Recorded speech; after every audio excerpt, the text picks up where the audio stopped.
How you guys doing? I'm going to show you a quick replacement video in regards to if you have a Yaesu microphone and you have an issue with some of the cables or cords. This one you can see is kind of coming apart right here.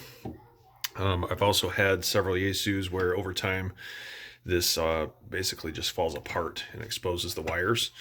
Instead of having to buy an entire new microphone, you can purchase just a replacement cord and replace it very easily. I found this one on Amazon. You can find several others on eBay and several other online resources. The way that I find it is pretty simple. You just look at your microphone and you see this is the MH-48. You can do a search for just Yaesu MH-48 replacement cord. I've also just done this one, which is a Yaesu MH-36B. You can see that I just replaced this cord as it was all falling apart. So just going to show you a quick video on how to replace this cord. It's very simple and yeah, save you some money and continue to use your mic, which is probably still fine. So order a new cable from any online retailer. There's 3 screws to remove. You've got this one, and this one. And I'm going to remove those 3 screws and be right back. I've got those 3 screws removed. You can remove the backing plate on this pretty easily. You can use your fingernails or a small little screwdriver, and you just slowly remove that and push that portion out. This whole back half just comes off. You see it's weighted. This is just barely sits in there, so don't worry if it falls out, which exposes the wires, which you'll just plug in the new one. So you can see, I just want to take note here. The front side of this is not held in by any clips, but you can see there's 2 perforations that protrude out through that and that, because it does go on specifically. Now the color code of the new cord may be different. In this case it is. You can see the wires are different, but they still go to the same pins. So even though the color code is different, don't be concerned about that. But what I do want to point out is you can see, if I flip this around, those perforations that are there, you can see it real well there. So that needs to plug in like that. And so I'll try doing this one-handed. It's kind of hard. You can use your fingernails or a small flat tip screwdriver. I wouldn't recommend pulling on the cables in the event that you do need to utilize that.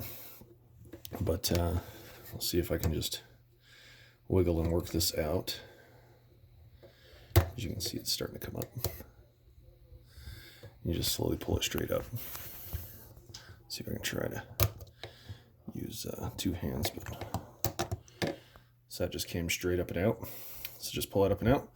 Remember those 2 perforations, set that aside. Take your new cable. Got my perforations here, as you can see on this side. And you simply plug it straight in. So fairly simple. Push it straight down until it kind of snaps in there and is real nice and snug. Next, you will put this portion into the back of the back piece that we removed. There are little slots here that it fits into and will hold it in place. And you can actually just push it straight back on. So let's see if I can. I'm actually just going to push it down into the base here, which will hold it in place as well. And I can put the back on. With the key for your push to talk, it's very simple to put it back in. You can see it's got the little lever that goes in this hole. So you just simply put it in the hole, put it back in place so you can see that it's actuating functioning properly. And then you simply put your back on, push it down into place, and then you put the 3 screws back in. And I'll be right back. Okay, got those 3 screws back in. Very simple. Just don't over tighten them. They are screwing into plastic, so you want to be careful in regards to that. Again, it's just those 3 screws, and you're back to good. We do a functions check. This is going in a Yaesu 7100. There's a lot. It'd be the same procedure in a 7800, 7900, FT100D. stuff like that. Very simple. Just plug it into your radio, turn your radio back on, and can do a quick functions check. In this case, we'll just go to simplex frequency, and it is functioning check just fine. KD7SXN testing. So you can see that the push to talk is actuating properly, and everything is set up and working as it should. So you see it's toggling between my two, and works great. So hope this helps you out. If it doesn't, please seek other videos, but very simple. Instead of replacing the entire microphone, it's very easy. I think this cable cost me $9. So rather than replace the microphone, very good option to just replace the cable.